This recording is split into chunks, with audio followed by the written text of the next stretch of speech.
প্রিয় বন্ধুরা, আশা করি সবাই ভালো আছেন। আসুন অজানাকে জানি। আজকের পর্বে আমরা জানতে চলেছি কিভাবে ফ্যাক্টরিতে ল্যাপটপ বানানো হয়।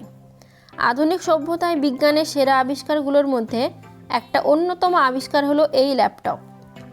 এই যন্ত্র আবিষ্কারের ফলে মানুষের জীবনযাত্রা অনেক সহজ হয়ে ওঠে। শিক্ষা, বিনোদন, চিকিৎসা, কর্মক্ষেত্র ইত্যাদি ক্ষেত্রেই এই ল্যাপটপের ব্যবহার করা হয়।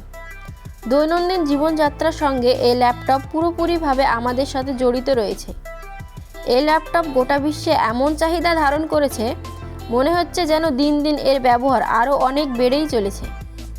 সাধারণত কম্পিউটার বলতে আমরা বোঝাই ডেস্কটপ ও ল্যাপটপকে। তবে ডেস্কটপের একটি মূল সমস্যা হলো এটাকে বহন করে নিয়ে বেড়ানো যায় না। কিন্তু ল্যাপটপ ছোট, তাই তাকে সহজেই সব জায়গায় বহন করা যায়। ব্যক্তিগত বিভিন্ন কাজে আমরা ডেস্কটপের তুলনায় ল্যাপটপ বেশি ব্যবহার করে থাকি। ল্যাপটপ তৈরির সূচনা হয় মাদারবোর্ড দিয়ে। এটিকে আপনি ল্যাপটপের হার্ট বলতে পারেন।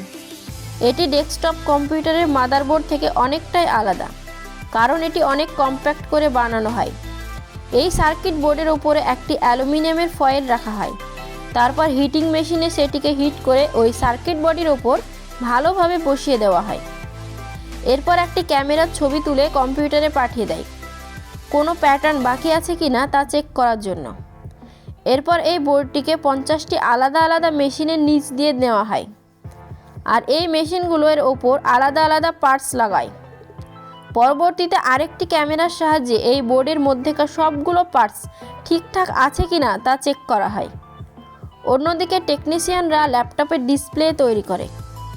সবার প্রথমে এলসিডি স্ক্রিনকে একটি ফ্রেমের উপর লাগানো হয়। তার উপর আলাদা আলাদা সকেট লাগানো হয়, যেটা তাকে উপর থেকে নিচে হতে সাহায্য করে। সব কিছু হয়ে যাওয়ার পর টেকনিশিয়ানরা এটিকে একটি মেশিনের নিচে রেখে দেয়। এই মেশিনটি একে সিল করে দেয়। এরপর নিচের অংশটিকে ডিসপ্লের সাথে সংযুক্ত করে দেওয়া হয়। সবগুলো ওয়্যার জয়েন হওয়ার পর তার উপর স্ক্রু লাগানো হয়। এরপর সেটিকে টাইট দেওয়া হয়। অবশেষে ব্যাক কভার লাগিয়ে এটিকেও সিল করে দেওয়া হয়। এরপর মোবাইলের মতো এটিকেও টেস্ট করা হয়। এতে দেখা হয় display, motherboard, keyboard, graphics card এবং তার ব্যাটারি ঠিকঠাক আছে কিনা। সব কিছু ঠিকঠাক থাকলে সেটাকে প্যাকেট করে মার্কেটে সেল করা হয়। আর এভাবে সম্পূর্ণ হয় পুরো ল্যাপটপ তৈরির প্রসেস। আশা করি এবার আপনারা বুঝতে পেরেছেন কিভাবে ফ্যাক্টরিতে ল্যাপটপগুলো তৈরি করা হয়। তো ফ্রেন্ডস, আজকের এই ভিডিওটি আপনাদের কেমন লাগলো কমেন্ট বক্সে কমেন্ট করতে ভুলবেন না। এবং আমার চ্যানেলের নতুন ভিউয়ার্স হয়ে থাকলে অবশ্যই সাবস্ক্রাইব করে নোটিফিকেশন অল করে রাখবেন।